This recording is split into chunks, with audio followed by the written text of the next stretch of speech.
"Mom, it's time for you to find your own place. This house is too crowded." Those words didn't just sting, they shattered me. They were spoken at my own dining table in the very home where I had raised 2 children, buried my husband, and poured 50 years of my life. And yet, in that moment, I was nothing more than an inconvenience, a burden to be cast aside like yesterday's mail. Before I tell you how this story unraveled, I want to hear from you. If you've ever felt overlooked, betrayed, or pushed out of the very place you built, share your feelings in the comments. Tell me where in the world you're watching from. I'd love to know. And if you want more stories that cut this deep, don't forget to subscribe. Let's walk this road together. My name is Evelyn Carter, 72 years old, born and raised in Texas. For most of my adult life, I worked as a bookkeeper, numbers, invoices, balance sheets. It was steady work, nothing glamorous, but it paid the bills while my husband James ran his auto garage. Together, we carved out a life, brick by brick, dream by dream. That little 2-story house in Dallas wasn't just real estate. It was James's promise to me when we first married. "One day, Evie, you'll have a home where you'll never feel alone." But that promise turned sour. I remember the night clearly. The dinner table full of voices, yet I felt more invisible than ever. My daughter-in-law, Sharon, with her polished smile and clipped toe, steered the conversation like a corporate meeting. Mark, my eldest, nodded along as if he hadn't grown up under the same roof I had bled to keep. They spoke of space, privacy, what's best for the kids. Not once did they ask what was best for me. I sat there gripping my fork like it was the only thing anchoring me to reality. My heart pounded, not from anger at first, but from disbelief. Was I truly hearing my own children tell me there was no room left for me in my own house? The irony was suffocating. That house had 4 bedrooms, a finished basement, and a garage that Sharon had turned into her wellness studio. Crowded? No. What they wanted was control. They wanted me out of the picture so my checkbook could remain while my presence disappeared. Later that night, I stood alone on the balcony of a temporary apartment in Houston. The city lights flickered below, steady and indifferent. In that silence, a strange calm washed over me. For the first time, I wasn't crying. I wasn't begging for respect. I was watching my family scramble, knowing the foundation under their feet was about to collapse. They thought they were pushing me aside, but in truth, they had set something in motion inside me, something fierce, long buried beneath decades of sacrifice. I whispered to James as if he were still beside me. "You wouldn't believe what they said tonight. But maybe you'd be proud of what I'm about to do." Because that was the night I stopped being the silent provider. That was the night I began writing the final chapter of their dependence and the first chapter of my freedom. When I think back to that night on the balcony in Houston, clutching the railing as if it were the only solid thing left in my life, my mind couldn't help but drift backward, back to the days when everything seemed possible, when James was still alive, and when love felt like the strongest currency we had. James Carter came home from Vietnam with scars he never spoke about, but with a heart wide enough to hold the world. I was only 19 when we met at a diner off Main Street. He wore a worn navy jacket, his hands calloused, his eyes carrying the kind of heaviness I'd only ever read about in books. He didn't talk much at first, but when he really smiled, it was like the whole room tilted toward him. I was a secretary at an accounting firm, then answering phones and filing tax forms, my life measured in paper clips and coffee breaks. James was just starting as a mechanic, borrowing tools and taking side jobs to scrape together a living. Neither of us had much more than a stack of dreams and the will to work until our bones ached. We rented a 1-bedroom apartment with peeling wallpaper and neighbors who fought through the thin walls. The kitchen smelled permanently of burnt bacon, and the heat in summer was unbearable, but I remember being unbelievably happy. On Saturday mornings, we'd share a stack of pancakes and black coffee at our rickety table. He'd stroke my hair, his hands still stained with engine grease, and whisper, "One day, Evie, I'll buy you a house with a yard and a porch swing. You'll never feel cramped again." It wasn't just a promise, it was a vow stitched into the fabric of our marriage. And we believed in it. James worked 12-hour days at the shop, while I kept books for local businesses after my regular shift. We saved every dime in a jar labeled Home Fund. Some nights, we'd dump the coins onto the floor laughing as we stacked them into little towers, pretending we were millionaires. We didn't have a television for the first 3 years. Instead, we'd turn on the radio dance in the living room until we collapsed on the sofa, sweaty and broke, but blissfully alive. Then came Mark. I was 21 when I held him for the first time, a wrinkled, red-faced miracle with lungs strong enough to rattle the windows. James cradled him in those big, rough hands and said, "Here's the reason I'll never give up." He meant it. Every hour of overtime, every scraped knuckle, every night spent lying awake worrying about bills. James bore it all because he wanted Mark to grow up in a house built on sacrifice, not charity. Linda followed 3 years later, our little wildflower. While Mark seemed born with the seriousness of a soldier, Linda was a storm in bare feet, always sketching on walls, humming songs she hadn't yet learned, and turning shoeboxes into puppet theaters. James adored her. He'd lift her onto his shoulders, carry her down to the garage, and let her help by handing him wrenches she could barely lift. Those early years were golden. We had nothing by most people's standards, but we had each other and that was enough. The 4 of us squeezed into that tiny apartment, sharing one bathroom, one car, one dream, the house. James never let me forget it. On nights when I felt exhausted, when I worried we'd never make it, he'd hold my hand and whisper, "Hold on, Evie. We're closer than you think." And he was right. By the time Mark started kindergarten, James had saved enough for a down payment. I'll never forget the day he blindfolded me, drove me down a quiet street lined with oak trees, and led me into a modest 2-story home with a white porch and a lemon tree in the yard. When he took off the blindfold, I burst into tears. "It's ours," he whispered, his voice breaking. "You'll never feel small again." That house became the heartbeat of our lives. It was where birthdays were celebrated with homemade cakes, where Sunday afternoons smelled of barbecue, and where fireflies blinked in the backyard while our children chased them barefoot. For years, it was our fortress, our sanctuary, our proof that 2 kids from nothing could build something beautiful together. But sitting here now, recalling that promise, I feel a bitter twist in my chest.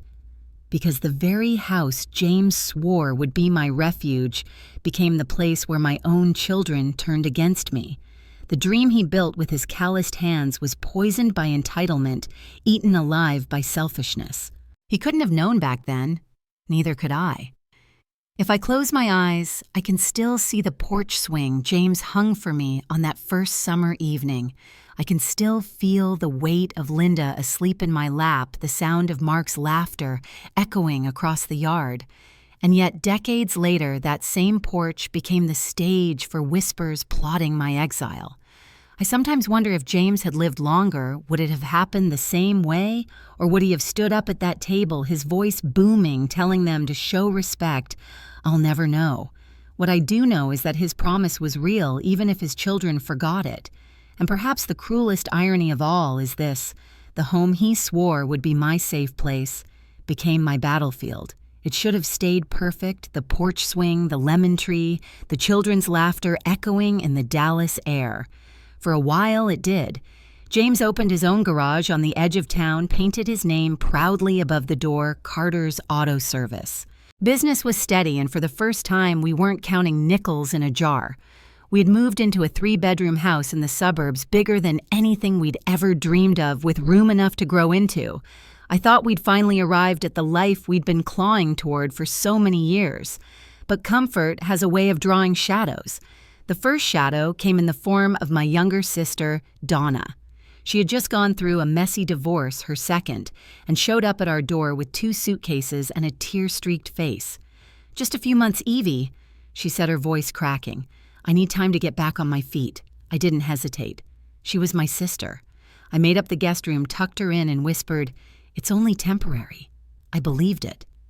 Then came Gary James's younger brother. Gary had been laid off from a warehouse job and claimed he just needed a place to land until something else came along. James, with that unshakable sense of duty he carried like a badge, opened the door wide. "Family first," he said, wrapping his arm around my shoulder as though the words themselves could erase my worry. I wanted to believe him, but I saw the way Gary sprawled on our sofa, beer in hand, the television blaring as though our living room were his by birthright, temporary, stretched like old rubber, losing shape until it snapped. Donna never moved out. She found comfort in my kitchen, in my refrigerator, in my steady hand paying the bills. Gary drifted from one excuse to another, never quite landing a job, always finding a reason to stay just a little longer. And then Linda, my sweet, untamed daughter, brought home Kyle. He was a musician, if you could call it that, with hair down to his shoulders and a guitar slung across his back. Just for a few weeks, Mom Linda promised until he finds a gig in town. Weeks became months. Months bled into years. Kyle's band practiced in our garage until the walls shook with bass lines and the neighbors started filing complaints.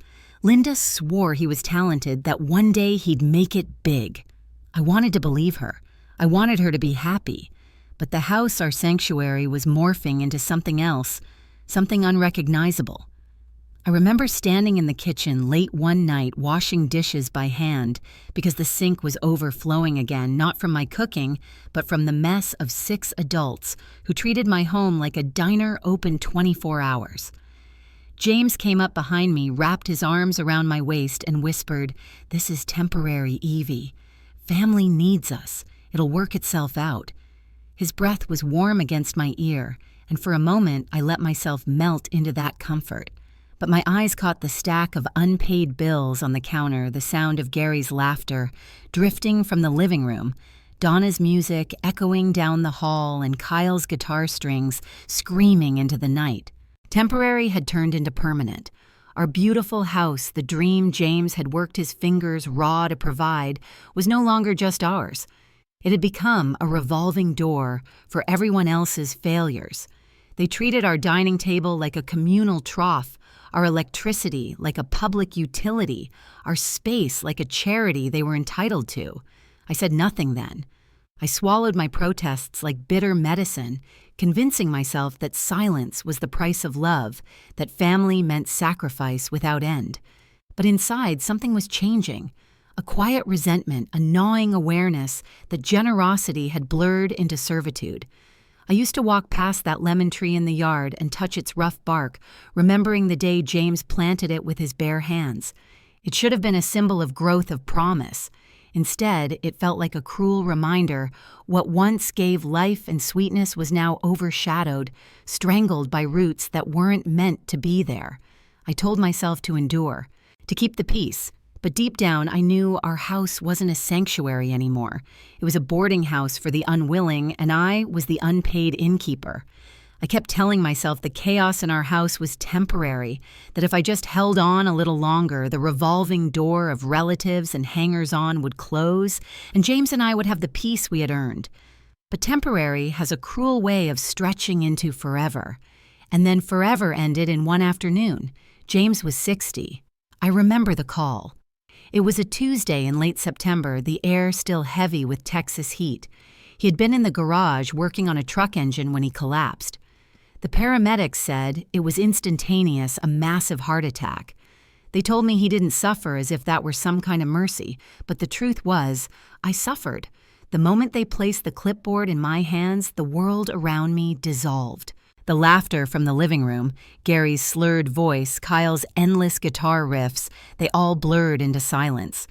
I was standing in a tunnel, and the man who had been my anchor was gone. The funeral was packed. Neighbors, church members, customers from the garage, they all spoke of James with reverence. Honest, hardworking, generous to a fault. They filled our home with flowers and casseroles, words of comfort, promises of prayer. But when the last bouquet wilted and the freezer was emptied of other people's food, everyone went back to their lives, and I was left staring at an empty side of the bed that would never be filled again. For everyone else, James had been a kind presence, a dependable man who would lend a hand, fix a car share, a laugh. For me, he was air. And when he died, I was the only one left suffocating. That's when the shift began. Quietly, imperceptibly at first, but then like a riptide dragging me under. Instead of stepping up, my children and extended family turned toward me with expectant eyes. It was as if the second James's heart stopped, I had been promoted or demoted into the role of sole provider. Mark and Sharon were the first. Barely a month after the funeral, I found them at the kitchen table whispering over spreadsheets. Sharon's nails tapped impatiently on the paper as Mark cleared his throat. "Mom, we've been thinking. With Dad gone, maybe it's time we look at ways to expand to build something new. I want to start an insurance company. Sharon has contacts. All we'd need is some seed money." Seed money.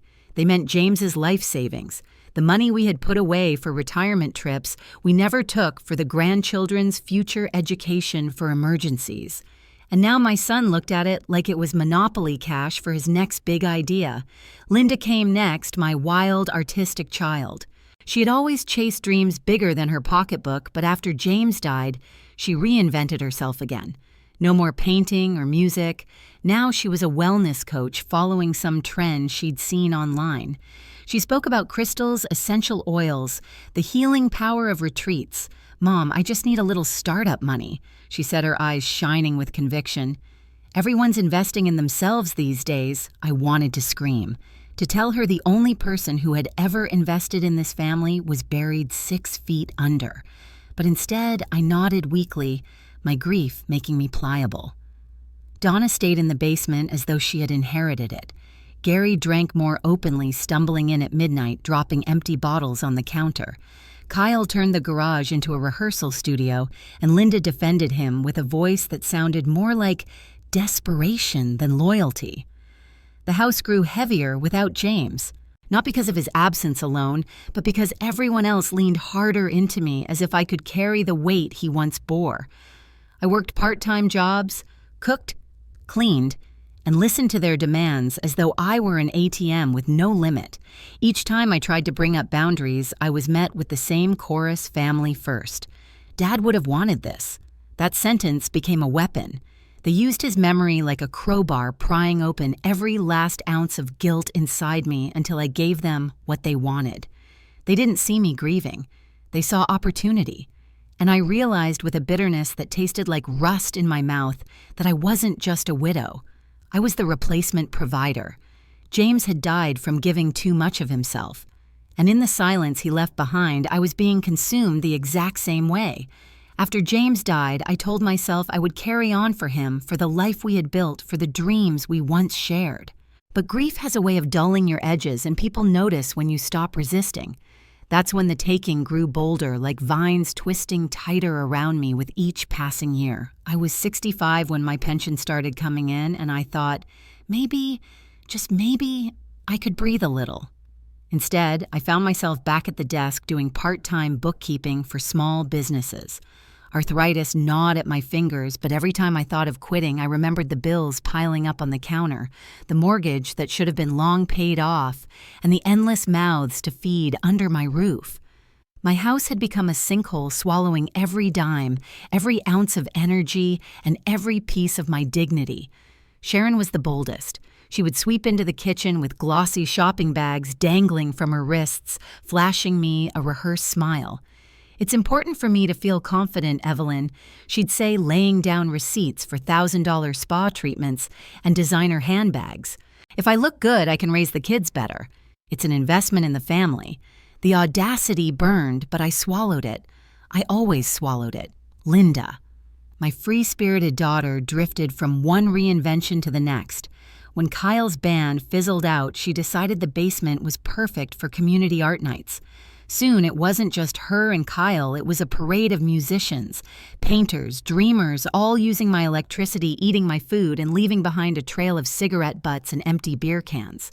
The basement that once smelled of James's tools and motor oil now reeked of stale smoke and failed ambitions. Gary slipped further into the bottle, staggering home at all hours, slamming doors, his anger spilling across the house like gasoline waiting for a match. Donna, my sister, transformed the living room into her personal wellness spa. I'd come home from a long day of bookkeeping to find strangers lounging on my couch, cucumbers on their eyes, while Donna massaged essential oils into their temples. She charged them cash but never offered me a dime for rent or utilities. It was as if I no longer lived in my own house. I was the guest, the stranger, the afterthought. And yet the cruelest blow came not from strangers, but from the very people who shared my blood. On my 70th birthday, I baked myself a small cake, just a simple vanilla sheet cake with chocolate frosting. I told myself it was enough. I waited in the kitchen that evening, half expecting a surprise, a card, even just a happy birthday from someone. But the house throbbed with its usual chaos, Sharon laughing on the phone with a friend, Linda's art circle, pounding away on drums in the basement, Gary yelling at the television, Donna ushering another client into her makeshift spa. No one came. No one remembered. I sat at the table alone, the glow of a single candle flickering against the silence of the kitchen. I cut myself a slice, the knife heavy in my hand, and whispered into the empty air, "Happy birthday, Evelyn." The sweetness turned bitter on my tongue. Tears blurred my vision as I stared at that half-eaten cake, realizing that for all my sacrifices, all my years of bending until I nearly broke, I had become invisible. That night, something cracked inside me. Not loudly, not dramatically, just a quiet, searing break like the first snap of ice before the river floods. I understood with a clarity that cut sharper than grief that my love had been twisted into obligation, my generosity weaponized into servitude. They weren't family anymore. They were creditors, circling me like vultures waiting for my last drop of strength. And in that silent kitchen with frosting still clinging to my fork, I knew the clock was ticking. Something had to change, or I wouldn't survive long enough to see another birthday.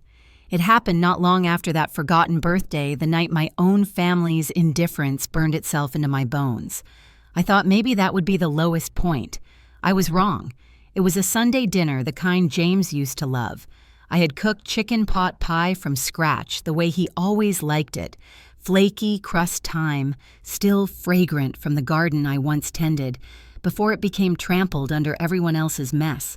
I set the table like a fool, hoping maybe this time there would be gratitude conversation, some trace of family. Instead, I sat in silence as the sound of forks scraping against plates drowned out the weight in my chest.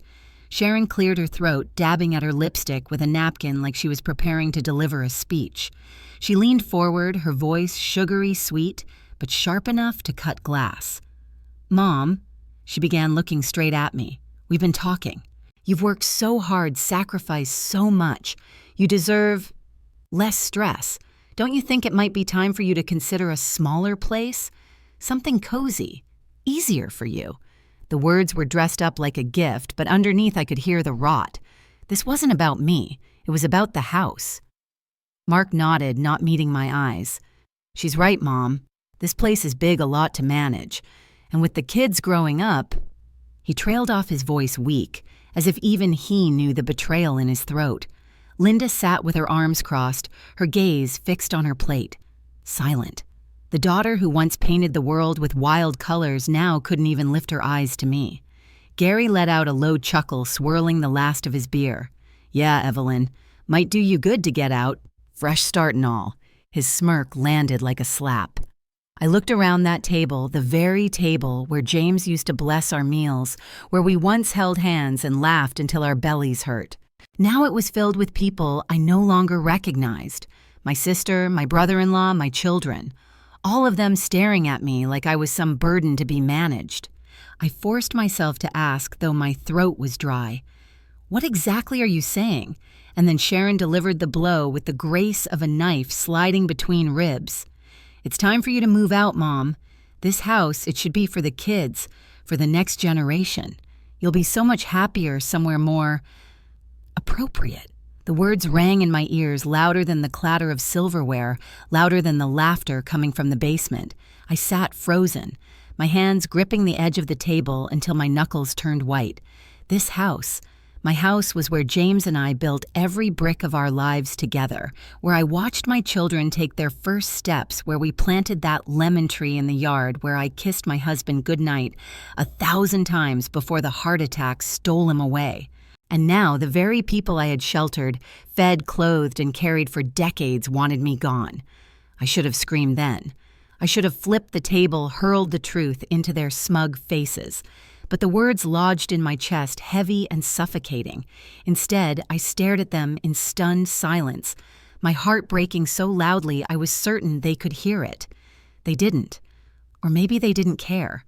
I excused myself quietly, retreating into the kitchen, the clamor of their chatter behind me. I stood by the sink, staring at the empty counter, where James used to lean with a smile after a long day at the garage.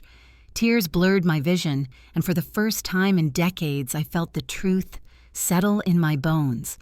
I wasn't their mother anymore. I was their obstacle.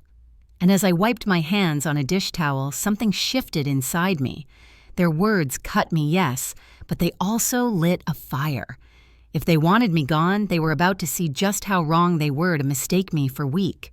Their words at that dinner, "It's time for you to move out," Mom, didn't just sting. They rewired something in me. For 70 years, I had bent, yielded, sacrificed until there was nothing left of Evelyn Carter but the shell of a woman carrying everyone else's weight. That night, as I lay in the bed James and I once shared, staring at the ceiling fan circling endlessly above me, I whispered into the darkness, "No more." The very next morning, I picked up the phone and dialed a number I had kept tucked away for weeks.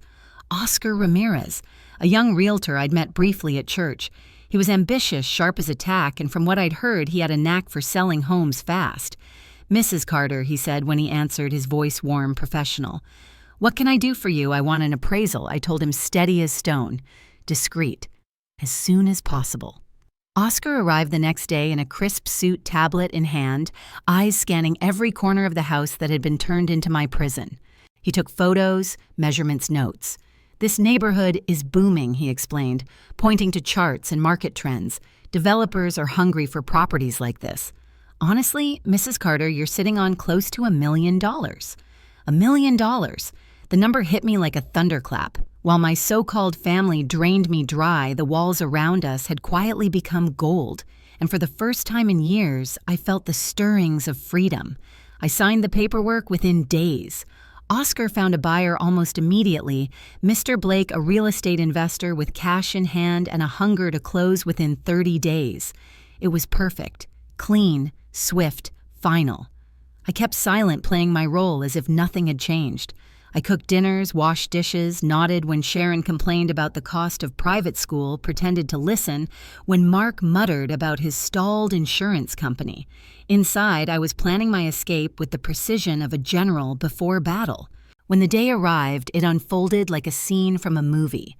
A fleet of moving trucks pulled up in front of the house, engines rumbling like a declaration of war. Oscar arrived with Mr. Blake and a notary, briefcases in hand. The thud of legal binders landing on my dining table echoed like a gavel. Sharon was the first to panic. "What is this?"